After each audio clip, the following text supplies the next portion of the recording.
Saya mau melamar anak bapak, Pak. Masya Allah. Hafal berapa juz? Tanya dulu. Ya Alhamdulillah, Pak. Saya sedang berusaha. Sampai saat ini 30 juz. Yang lancar apa? Al-Ikhlas. Gak apa-apa. Aku khawatir karena aktivitasmu itu begitu padat dengan dunia. Saya khawatir anak ini yang telah terbiasa tahajud jadi kehilangan tahajud. Yang telah terbiasa baca Al-Quran kehilangan kebiasaan baca Al-Qurannya. Jadi kalau Allah sudah menginginkan seorang hamba jadi baik, itu bukan tampak pada dunia yang diberikan. Dunia bisa menjadi tanda kebaikan kalau dunia itu bisa mendekatkan Anda dengan Allah. Makanya saya sering katakan kalau pengen syukur dari harta, pakai dulu untuk ibadah. Anda mendapatkan penambahan aset. Apa misalnya? Dapat hadiah tiba-tiba dari bos Anda, mobil Ferrari. Pertama gunakan, pakai subuhan ke Al-Azhar. Beli sepeda baru, pakai ke Majelis Taklim, berangkat. Syukuri dulu sehingga ketika dihisap, hisapnya ringan. Hei fulan, kamu mendapatkan nikmat Ferrari, apa yang kamu gunakan dengan itu? Ya Allah ya Rabb, yang pertama saya gunakan mobil ini adalah untuk ke Masjid Al-Azhar menunaikan sholat subuh. Ringan. Coba tanyakan pada diri Anda, setiap mendapatkan penambahan nikmat, Anda gunakan untuk apa dulu? Di kadang-kadang dapat mobil baru, pakai tamasya, taman safari, Ragunan, yang ngelihat cuman onta, singa. Apa yang dibanggakan? Pakai dulu ibadah. Jadi hisabnya tuh ringan. Kan yang bicara itu bukan mulut kita. Al-yauma nakhtimu ala afwahihim. Yang bicara tuh jaket, baju, peci, kacamata, mobilnya bicara, semua bicara. Ya. Idza zulzilatil ardu zilzalaha wa akhrajatil ardu athqalaha wa qala al-insanu mala yauma idzin tuhadditsu akhbaraha. Semua yang kita pijak itu bicara. Mengabarkan kepada Allah apa yang kita lakukan terhadap tempat-tempat dan barang-barang itu. Makanya kalau pengen ringan, pakai untuk ibadah dulu. Nih ya, contoh ya, pulang ke rumah, buka tuh lemari pakaian. Coba lihat di pakaian itu, ada nggak yang belum pernah dipakai ibadah? Pakai dulu supaya ringan hisabnya. Kaos, belum pernah dipakai ibadah. Minimal pakai sholat sunnah. Dapat kaos bola, pakai dulu sholat sunnah. Setelah itu baru main bola. Apa-apa. Silahkan, kan? Jadi enak, nikmat teman-teman sekalian. Itu indah. Itulah tanda kebaikan. Nah, di antara tanda kebaikan itu puncaknya adalah kalau ada orang-orang, kata Nabi, ini kata Nabi loh, bukan kata saya. Kalau kata Adi Hidayat boleh ditinggalkan. Tapi kalau Nabi yang bicara, apa yang keliru? Kata Nabi, kalau Allah sudah cinta pada seorang hamba, maka orang itu akan diberikan dorongan di hatinya untuk mau belajar tentang agamanya. Datang ke majelis ilmu. Masya Allah, saya ucapkan selamat kepada Anda. Di antara sekian hamba Allah yang hidup sekarang, yang bertebaran di muka bumi, beraktivitas, ada yang sedang tamasya, ada yang ke Lembang, ada yang ke Bandung, ada yang ke Puncak, ada yang ke macam-macam weekend. Ternyata cuma Anda yang digerakkan oleh Allah datang belajar ke sini. Ini kan tanda kebaikan. Tanda kebaikan. Jadi kalau Allah menginginkan Anda jadi baik, kenapa Anda tidak mengambilnya? Allah saja pengen Anda baik, kenapa Anda tidak senang dengan itu? Maka ini tanda kebaikan. Maka dari itu kalau ada majlis-majlis ilmu, taklim, pengajian-pengajian, cepat kejar. Boleh jadi itulah tanda kebaikan yang Allah inginkan melekat pada diri Anda. Jadi kalau Allah sudah inginkan baik, jangan turunkan. Ini kadang-kadang Allah naikkan, Anda yang turunkan. Misal, maaf. Sholat berjamaah dengan sendirian, lebih banyak mana pahalanya? Berjamaah. Berjamaah di masjid dengan sholat di rumah, mana banyak pahalanya? Di masjid. Anda subuh ke masjid, kenapa zuhurnya nggak ke masjid lagi? Anda subuh berjamaah, kenapa zuhurnya sholat sendirian? Jadi kalau Allah sudah naikkan level Anda jangan turunkan lagi. Malam ini Anda tahajud, kenapa besoknya jadi nonton bola? Tapi kan saya penasaran Ustadz, apakah Manchester City bisa mengudeta Liverpool lagi atau tidak? Anak ini gimana? Katanya pengen ke surga, itu kan? Paham ya? Nah, ini poinnya. Kemudian yang terakhir, saya tutup. Waqala sallallahu alaihi wasallam, dan Rasulullah SAW juga pernah memuji orang-orang ahli ilmu dengan bersabda. Ini hadisnya ada di Ibnu Majah. Ibnu Majah nomor hadis 233. Boleh dituliskan. Hadis riwayat Ibnu Majah nomor hadis 233. Rawinya yang meriwayatkan sahabat Abu Darda radhiyallahu taala anhu. Ya, Abu Darda.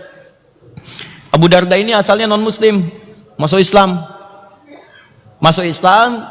kemudian punya anak perempuan namanya Darda. Di Darda itu bukan laki-laki, perempuan. Bu ya. Abu Darda, bapaknya Darda, perempuan. Anaknya cantik, Pak.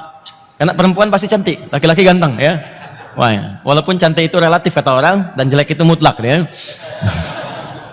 Anaknya cantik. Saking cantiknya banyak yang tertarik. Sampai-sampai dikisahkan ada seorang, ya kalau kita sekarang levelnya gubernur gitu ya. Ya, tinggi lah pejabat, naksir anaknya. Melamar kepada bapaknya. Ya begitu melamar, dilihat kebiasaan pejabat ini. Ah, Masya Allah. Saya tanya bapak ibu deh, kalau ada misalnya pejabat, wah wajahnya ganteng, tampan, nih ya, nah, datang melamar anak perempuan bapak ibu, diterima nggak? Kenapa diam? Ini yang pertama kali dilihat bukan wajah, Pak. Ya, bukan tampilan fisik, walaupun kadang-kadang itu berpengaruh. Ya, tapi kata Nabi yang paling penting untuk dilihat itu adalah nilai ketaatan beragamanya. Fadhfar bidzatid dini taribat yadak. Pilih orang yang punya ketaatan beragama, maka engkau akan beruntung dalam rumah tangga. Makanya kalau ada seorang pemuda kata Nabi yang datang ke tempatmu, datang ke rumahmu, agamanya bagus, akhlaknya mulia, jangan hilangkan kesempatan itu. Ya, jangan hilangkan kesempatan itu. Jadi tidak mudah mendapatinya lagi. Tidak mudah. Maka datang pejabat ini melamar kepada anaknya, apa jawabannya? Luar biasa. Ditolak. Ditolak. Bagaimana penolakannya? Aku khawatir karena aktivitasmu itu begitu padat dengan dunia. Saya khawatir anak ini yang telah terbiasa tahajud jadi kehilangan tahajudnya. Yang telah terbiasa baca Al-Quran kehilangan kebiasaan baca Al-Qurannya. Yang telah terbiasa murojaah Al-Quran kehilangan kebiasaan murojaahnya. Kecuali kalau dengan jabatanmu itu bisa tetap menjaga kesolehannya di hadapan Allah Subhanahu wa taala. Ya, kadang-kadang kan dalam tugas-tugas tertentu harus keluar, harus tampilan lain, harus mendampingi suami. Ya, kadang-kadang panggilan, datang tengah malam harus berangkat, tahajud bisa hilang, baca Quran bisa hilang dan sebagainya. Kalau kebiasaan Anda bisa membuat anak saya tetap bisa tahajud dengan baik, tetap bisa menghafal Quran dengan baik, tetap bisa zikir dengan baik, saya persilahkan. Tapi kalau tak mampu, kami mohon maaf. Saya hanya ingin katakan, di hadapan sahabat Abu Darda, itu Allah yang lebih tinggi dibandingkan dengan kemewahan dunia. Tapi bukan berarti tidak boleh menerima lamaran orang-orang punya kedudukan, silahkan. Kalau dengan kedudukan itu mampu mengantarkan Anda dekat dengan Allah Subhanahu wa taala. Paham ya? Tapi sekarang kebanyakan itu sudah bagus, Pak. Sekarang saya lihat banyakan tuh Quran, Masya Allah.